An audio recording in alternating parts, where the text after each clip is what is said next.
Coming up on 2020 on ID, a movie filming on location and a crew member doing the job she loved.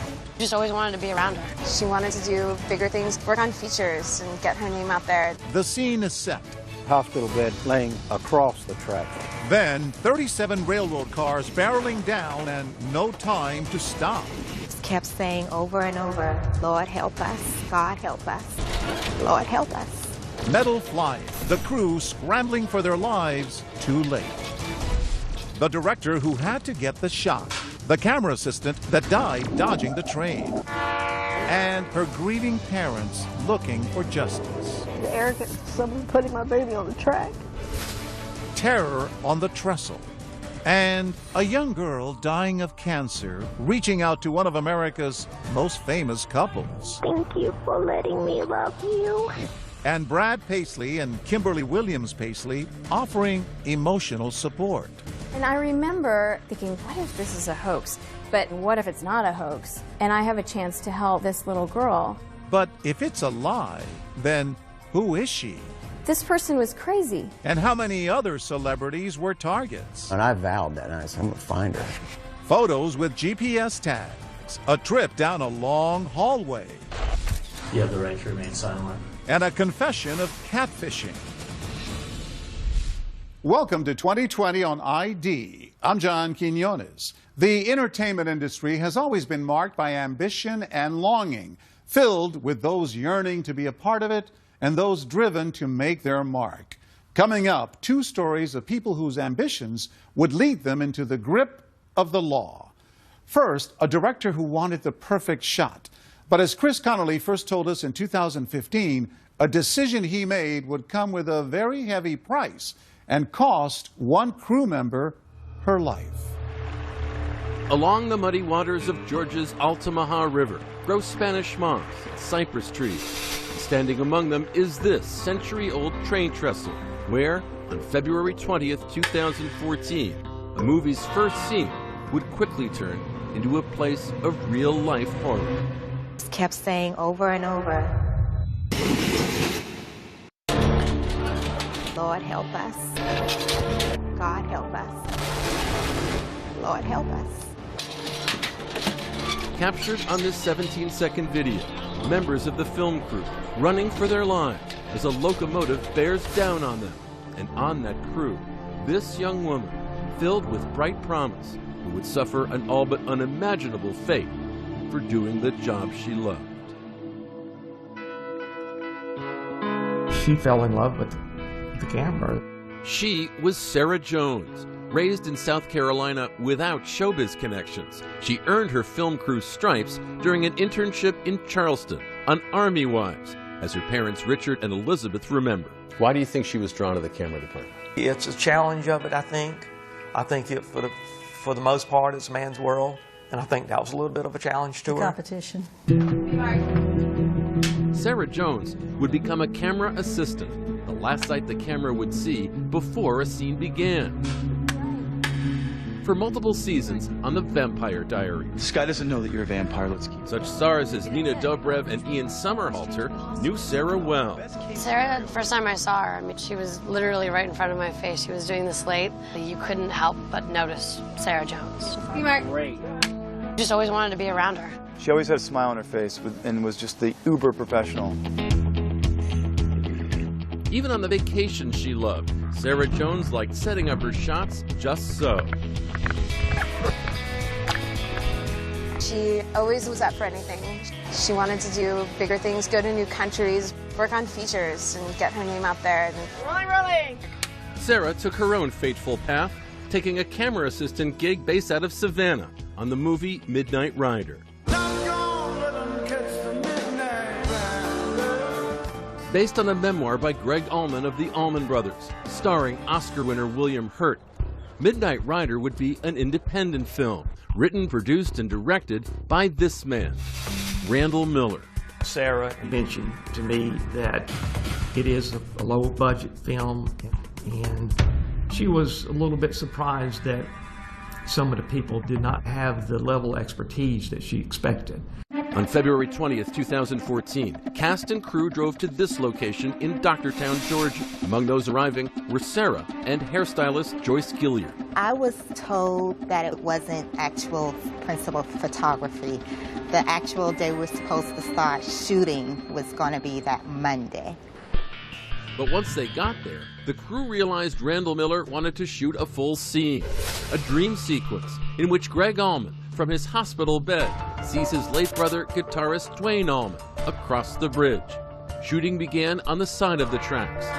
Then, after 2 trains passed by, it came time to set up for the day's money shot, 30 feet above the water. According to one of our witnesses, that Randall Miller said, move the bed up onto the tracks after the 2 trains had come by. Hospital bed laying across the tracks, not running with the tracks, but across the tracks. Bo Giannakopoulos, the photographer on the set, recalls that it was the star who dared to ask the most important question. There was concern from William, and he did voice that concern. He asked if another train came, how much time would we have to get off the tracks? We would have approximately 60 seconds. I was more or less 60 seconds to get off the track, and I started praying. I'm mad at myself because I didn't say something. There was no on-set medic.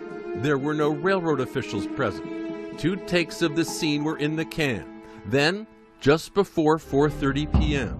That's when they yelled that there was a train coming. And there was a sort of a pause. And I saw the train. And you just immediately started running. CSX train Q12519 with 2 locomotives and 37 freight cars, barreling down the track at an estimated 57 miles per hour. I saw the light of that train. It was like the train was right there. So you had seconds to figure out what you were going to do. Cast and crew had to run toward the oncoming train along this narrow pathway to save their lives. This extraordinary video captures the scream of the fast-approaching train's horn. Randall Miller and other crew members frantically try to yank the hospital bed off the tracks, only to see it fall apart. It seemed to be so far away, and then all of a sudden just like that. It was almost like an explosion. When I realized that I could not get to land, that's when I ran to the side and held on to the iron girder, and I prayed that I didn't get hit by the train. The pressure from the wind from the train was so strong that holding on to the girder, I wasn't able to. It pulled me off. The train struck Joyce Gilliard's left arm after smashing into the hospital bed. Joyce closed her eyes. I couldn't believe what was happening. Thought about dying. And my family getting that call. The train's impact had snapped a bone in Joyce's left arm. Blood poured from the wound. Joyce opened her eyes once more. Sarah was the first person I saw. She was lying on the side of the tracks dead. You didn't know it was her. You didn't know it was her. I received a phone call from one of her friends. She said, "Sarah's no longer here." I said, "What do you mean? You mean as in dead?" She said, "Yes, ma'am." It was rough. I mean, it took the wind out of me. It was very, very, very hard. Sarah Jones was 27 years old. Hours later, the phone rang again. It was the director of Midnight Rider. Randall Miller called us that day. He was very upset. He was crying. He was nearly hysterical. And he was saying, "I'm so sorry."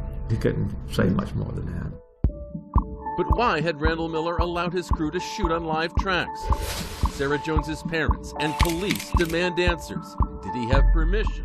He had been told, "Don't go on those tracks," and he did anyway. Stay with us.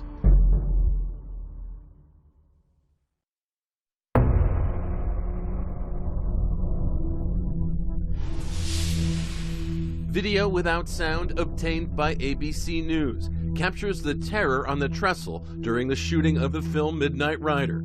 Actor William Hurt lies on a hospital bed until a yell that a train is coming. Suddenly, cast and crew move quickly to get off the trestle and to move the bed as the train barrels towards them. A cameraman hanging onto a girder, shooting off the bridge as part of the bed's railing is thrown off. And the train roars across, its shadow playing on the trees below.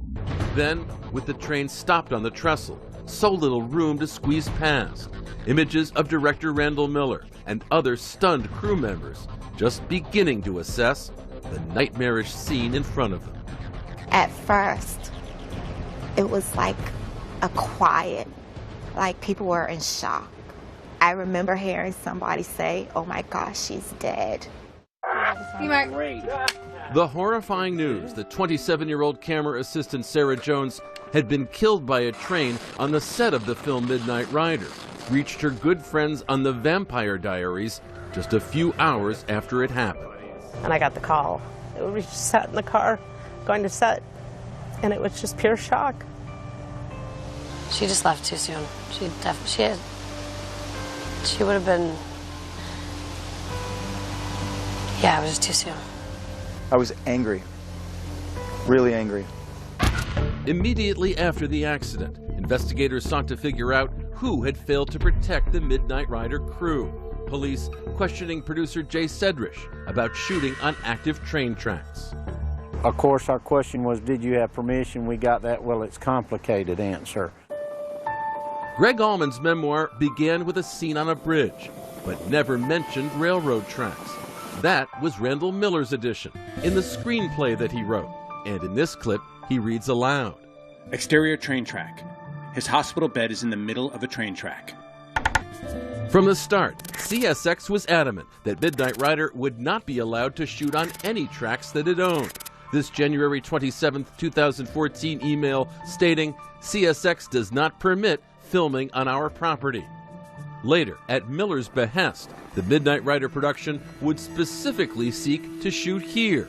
And in this email, sent to location manager Charlie Baxter on the morning of the shoot, a railroad representative again refuses to grant the film permission to shoot on its tracks. To me, those emails were extremely clear that they did not have permission to be on the tracks. And yet it was there that cast and crew assembled on the afternoon of February 20th. Without Baxter in attendance, as he noted in a deposition. Randy knew that I wasn't going to go if we didn't have permission. How do you know that? Because he told me. He told you what? That he was going to go down and going to film by the trestle, whether they had permission from CSX or not. They began filming by the trestle, and then, at Miller's direction, on it. Miller's attorney, Ed Garland, asserts that his client had been told the tracks posed no risk. Randy Miller had no perception of danger and was relying on his team that had never failed him, that he was in a safe place. He'd been told there were just 2 trains and those had gone. But in fact, the Midnight Rider production had no way of knowing when a train might be coming, as railroad safety expert and film consultant Art Miller notes. There is no freight train schedule I can rely on to make sure there'll be no train on my track. It's a day-to-day thing. There's not such a thing as a freight train schedule that approximates what, say, a major airline might publish. Attorney Jeff Harris has filed a lawsuit on behalf of Sarah Jones's parents. And I think they said, well, you know, we don't have actual permission, but ultimately we're just going to try to steal this shot. If so, it would apparently not be the first time Randall Miller had stolen a shot. Take this subway scene from his 2013 movie CBGB, a scene he brought up in this panel discussion. We're not allowed to shoot in the New York subways. I don't know if you know that, but you're not allowed to. There were absolutely no rules against what he did, and all he did was just take a camera without a bunch of lights and film some small shots. The MTA in New York sees things differently, though, with multiple requirements for any shooting in the subway. At Midnight Rider, the consequences of pushing the limits would prove deadly. they thought they could make up their own rules. They pushed it too far. How does that make you feel, that they thought they could make up their own rules? The audacity to put someone else's life in such danger.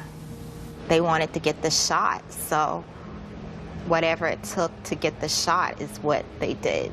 The entire crew was put in a situation where we didn't know what to do, and we all had to basically run for our lives. It's true, as shown by this startling evidence, taken by a camera mounted inside CSX Q12519. It shows the Midnight Rider crew racing off the bridge as the train that would need a mile of track to stop rapidly approaches the bed that's been placed across the rails. Look again and listen as the dramatic scene unfolds. 26 seconds before impact, the engineer starts to blare the horn continuously. Members of the cast and crew flee to safety. 3 seconds before impact, it's too late to get the bed off the tracks. Actors William Hurt and Wyatt Russell, along with 2 crew members, scramble to make it off the trestle. 1 second before impact, people cover their ears, clinging to the bridge for their lives. On impact, the bed becomes a deadly weapon. The train hits the bed, and the bed flies up, and apparently a portion of the hospital bed strikes Sarah and pushes her into the train. Hairstylist Joyce Gilliard suffered a compound fracture of her left arm. She's had to have a plate put in and is also suing the producers, the railroad company, and others. It's not just my arm that was hurt. I suffered such a traumatic experience seeing my coworker, friend, lose her life because of someone else's negligence. Up next, in the hot seat, in court and on video, the man at the center of the Sarah Jones tragedy, producer-director Randall Miller. Unfortunately, that's not my job. You know where anybody was down that track before that train accident occurred. Again, it's not my job. You didn't ask CSX. My job. Stay with us.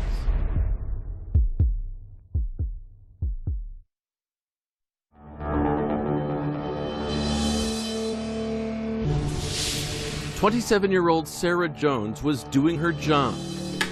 Part of the Midnight Rider crew, instructed to place their equipment and a metal bed on these railroad tracks, only to see a train coming towards them at 57 miles per hour and smashing into the bed. The bed was still on the track. The front of the train hit the bed. The debris of the bed is what caused most of the injuries. The shrapnel apparently hit her and caused her to knock her into the train. Wayne County 911. Can you get my location where I am? I think we need an ambulance. Well, someone got hit by a train. 7 crew members suffered injuries in the accident. Sarah Jones lost her life.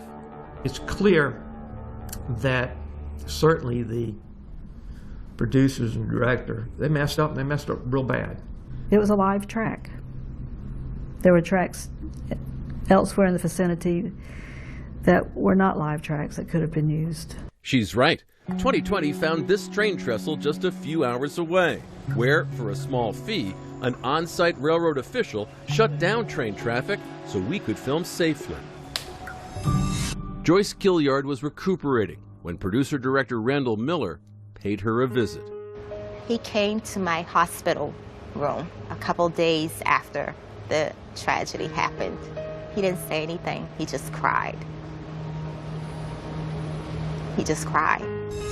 In July of 2014, the Wayne County DA charged Randall Miller and 3 other members of the Midnight Rider team, producer Jay Sedrish, first assistant director Hillary Schwartz, and producer Jody Savin, Randall Miller's spouse, with trespassing and involuntary manslaughter. Each pleaded not guilty. If they'd have just followed the emails or followed the safety requirements by the film industry, Sarah Jones would be alive today. Earlier that year, in April, Randall Miller had plans to resume production on Midnight Rider. Greg Allman had seen enough and sued to prevent that, compelling Randall Miller to testify on video about the tragedy and saying one phrase 3 times. Did you even employ anyone to go down the railroad track, maybe 3 or 4 miles down, to warn people when the train was coming? Unfortunately, that's not my job. Do you know where anybody was down that track before that train accident occurred? Again, it's not my job. You didn't ask CSX how many trains were coming down that trestle, did you? Again, that's not my job. That is his job. He's the director. Now, the first assistant director is responsible in the industry traditionally for safety. But Randall Miller's ultimate job is to make sure that what he's doing as director is not putting his crew, or the cast for that matter, in jeopardy. And he did not do that. I heard that if a train were to come, that at the very least we'd have 60 seconds. And you actually believe that you can get a metal bed off the track and the people off the track in 60 seconds? Well, I didn't. Yes. Those final seconds in slow motion show actor Wyatt Russell running with his guitar as a cameraman hustles towards safety, and actor William Hurt making his way to the other side of the trestle where Randall Miller had put him. You had a written permission, sir, to be on the train track. Is that what you're telling this court on your oath? We had permission from Rainier, who gave us the permission to be there. The company Rainier owned the land adjoining the tracks in the trestle bridge, but did not own the tracks themselves or the trestle bridge, where the deadly shoot occurred. Did you see a written permission from CSX to put those people on that track? That's a simple question. I did not do the permits. You didn't see any permit before you asked those people to get on the train track? I did not see the permits, no. I was in the middle of the track, and I almost died. That, at least, is true, as the end of this video shows. Randall Miller trying to move the bed and then falling onto the tracks as the train comes near, rescued just seconds from death by the woman shooting this very footage. The train seemed to be so far away, and then all of a sudden just right there. Randall fell onto the track, and so I dropped my camera and grabbed him. Randall Miller's life was saved. It was 27-year-old Sarah Jones who did die on these tracks. The people who made poor choices that day need to be held fully accountable for what they did. When we come back, a heartbreaking journey up the river with Sarah Jones's parents. And at last, justice for Sarah. Don't go away.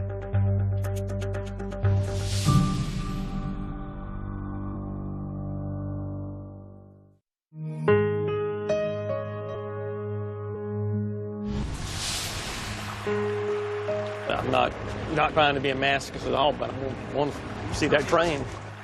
For the first time, Richard and Elizabeth Jones have come to the place where their daughter Sarah died, floating beneath the century-old trestle when a train rumbles across. Okay. I want to experience it. I want to see what it's like. Oh my God. How fast is that going? They have come in search of a kind of closure. Yet this day also brings painful reminders of their loss. They couldn't get out of the way. See the arrogance of someone putting my baby on the track. And the fear she must have felt. Can't imagine.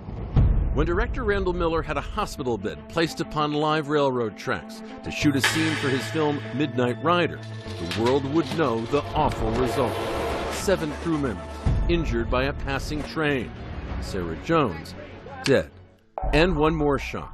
The footage from that day would be fully edited into a movie scene by the Midnight Rider team to preserve a tax credit, Randall Miller's lawyers say. A dream sequence in which the main character Greg Allman chooses not to follow his deceased brother Dwayne to a premature death. These shots, a stark contrast to what would take place just moments afterwards. Chaos, horror, and the death of Sarah Jones. Now Hollywood awaited a bombshell trial in Jessup, Georgia, population 10,000. If convicted, Midnight Rider's writer, producer, director Randall Miller, along with 3 of his associates, stood to serve as much as 10 years in prison.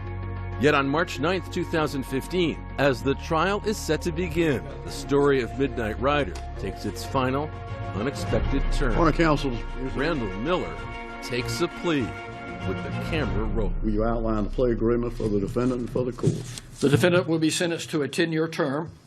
He will serve 2 years in custody in the county jail. He will pay a fine of $20,000. And one other notable proviso. He cannot serve as a director, producer, first assistant director, or a supervisor on any film where he has a responsibility for the safety of other people for the entire 10 years. But before the judge imposes the plea bargain sentence, We would call Richard Jones, who was the father of Sarah, to stand. Poignant moments, victim impact statements from the Jones family. My dear Sarah, there's a deep sadness in my heart, a hole through the middle of my soul. A beautiful human being and a bright light source was stripped away from what I believe was rooted in selfishness. Sarah always gave you her better side, her uncontested presence of who she was, and you knew where she stood on most any subject. She was genuine, she was down to earth. Then, with some reluctance, the judge accepts the plea. The plea is knowingly, intelligently, and voluntarily made. The plea may be entered. Randall Miller becomes the first director in the history of the movies to go to jail for a death on the set. It was a very big deal because in California that they're invincible. It showed that directors and producers are in fact responsible and can be held responsible if a crew member dies. Producer Jay Sedrish and first assistant director Hillary Schwartz also plead out with no jail time. Randall Miller is taken into custody to begin serving his time, blowing a kiss to his wife, Jody Savin, who sees the charges against her dropped. It is him accepting responsibility and him standing up and saying, if a message needs to be sent, I am willing to be the one. Because in the last analysis, I didn't make sure that everything was working right. I believe it sends a message, frankly, that if you do not respect those that you're in charge of, that you may end up behind bars. Randall Miller declined to speak with 2020, but in the statement, he said he pled guilty in part out of respect for the Jones family and to not put them through a difficult trial. I am heartbroken over this. Sarah Jones' death galvanized members of the filmmaking community, who vowed to again make safety the top priority. Never again let someone's daughter die. We are Sarah Jones. Sarah Jones. Sarah Jones. The industry Sarah so loved, to which she dedicated and lost her life, has responded, putting out safety PSAs. Countless movies and TV shows using slates like the ones she once held that mark every shot with a tribute to Sarah. Nowhere is her memory more cherished than on the Vampire Diaries set, where the first shot of the day is called the Jonesy as a safety reminder. The first shot is dedicated to Sarah Jones. Here we go, the Jonesy's up. Jonesy B. Mark. Where safety briefings like this one are a common occurrence. Quick safety notes for the day, again a reminder. Where her loss remains unfathomable and images of her remain unforgettable. As star Matthew Davis recalls. The last day I ever saw Sarah, we'd rented some bikes and we're just bombing around Amsterdam and had just the best time together. I feel as blessed as I do that my memories of her are so positive and so wonderful. We feel so blessed. To have had a daughter, to have had her for 27 years is wonderful.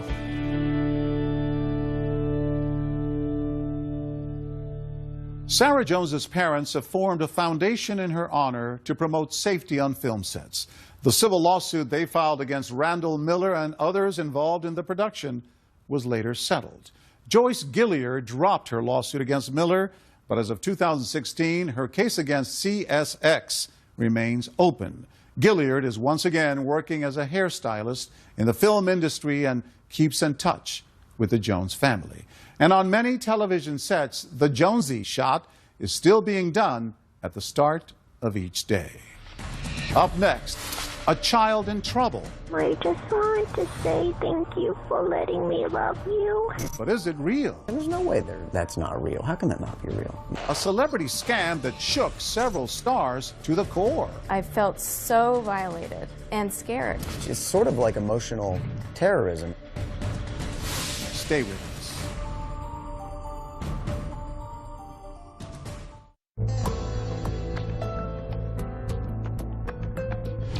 For most people, their only brush with celebrity is through the TV set or movie screen. But some want to get much closer. And as one famous couple found, that desire can lead to some very frightening consequences. As David Wright first reported in 2014, it's a classic story with a dark, new twist. Wow, I want to be him.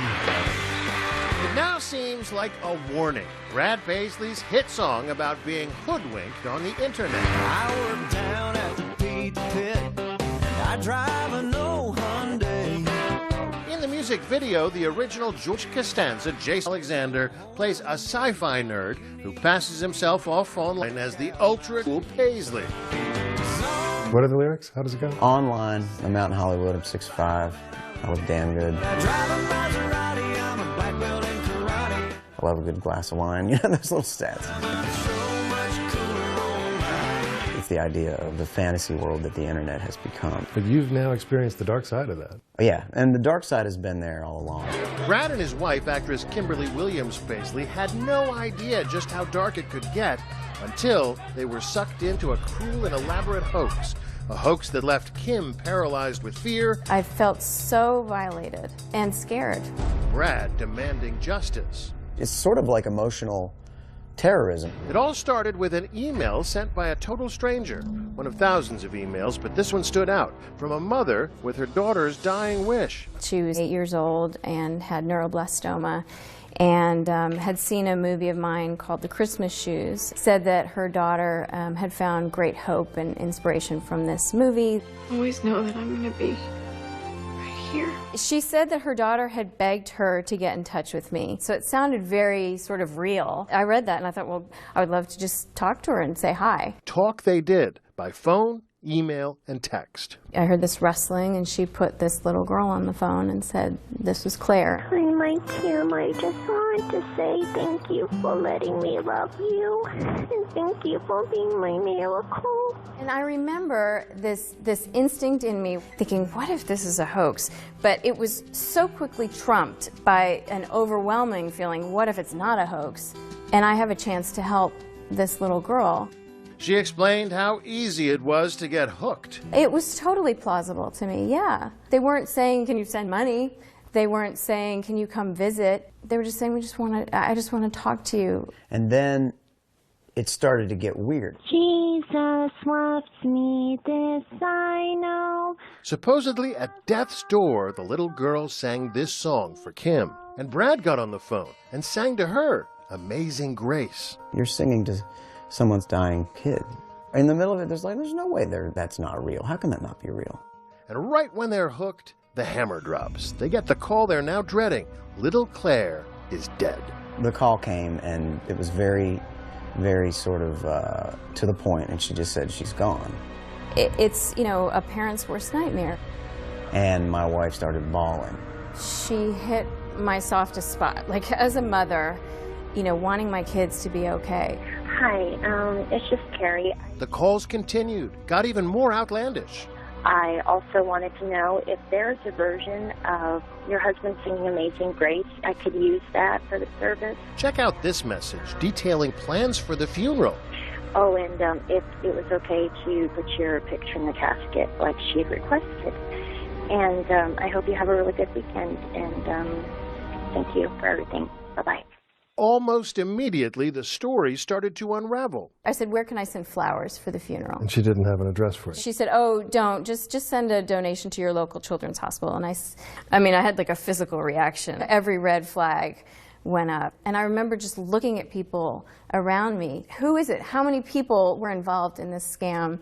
And are they right here? Are they watching me right now? You were worried they might be a threat to you. Yes.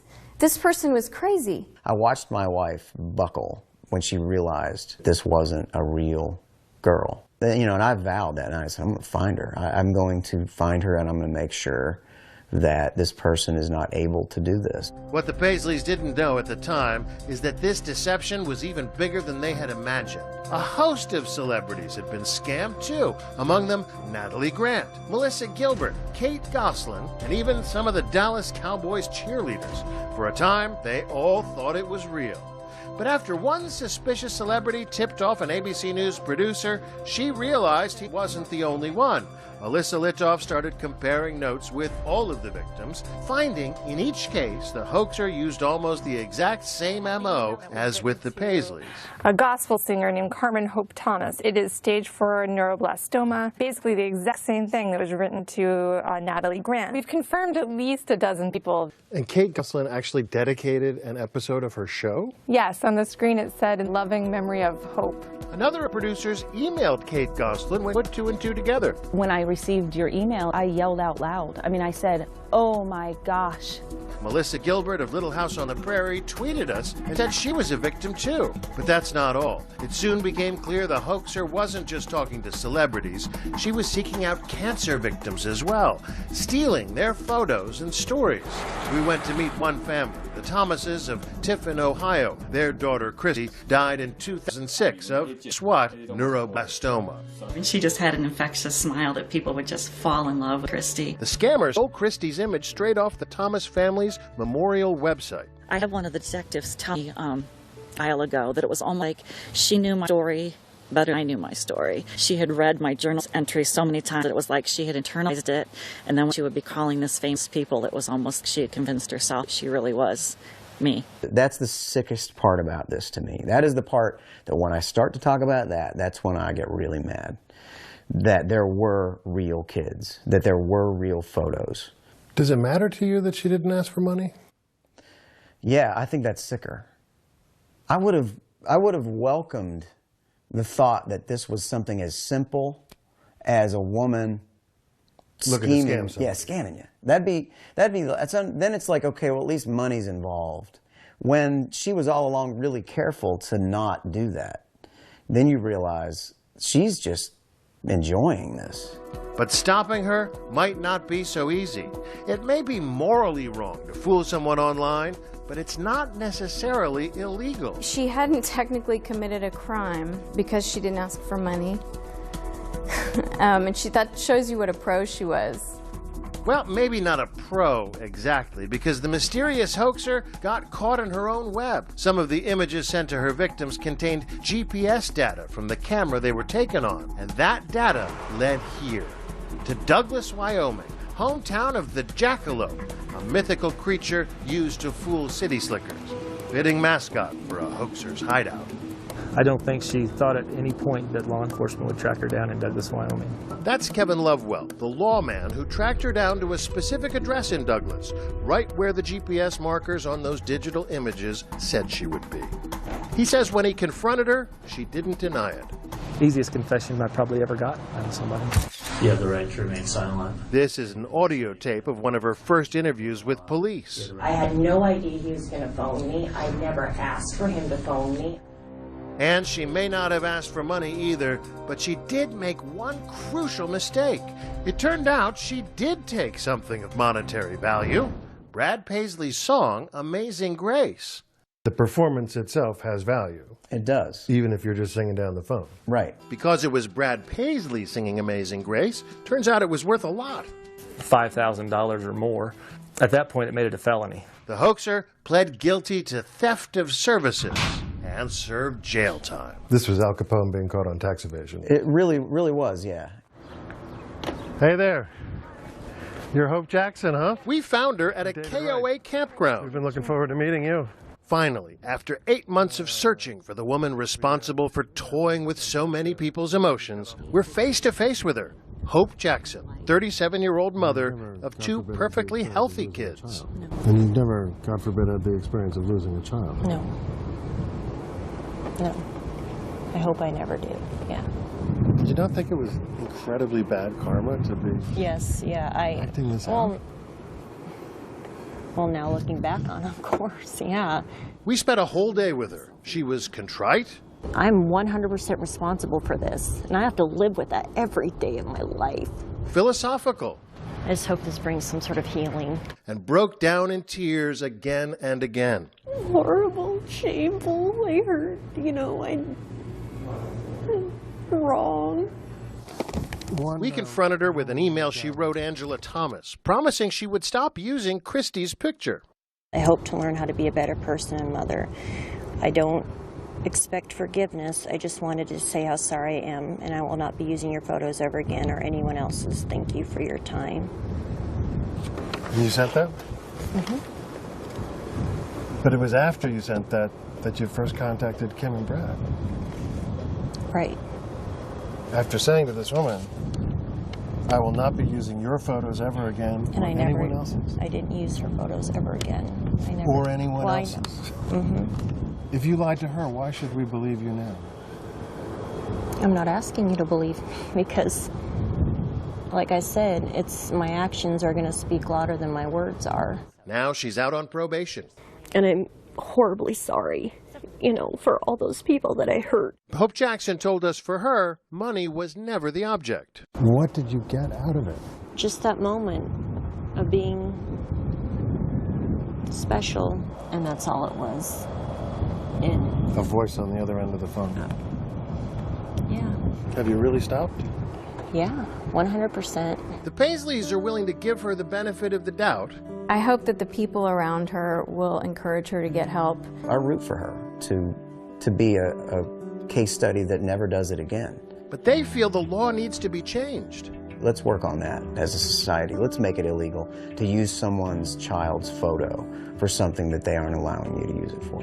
You know? And then her laugh will come back to me. So. Angela Thomas, whose real picture was stolen, says she's worried those lies could make people like Paisley's think twice about being compassionate. The next little girl does want to have Brad Paisley sing to them. I hope haven't had their hearts hardened. The Paisleys insist that's not going to happen. But next time, probably bear in mind Brad's slightly jaded hit song.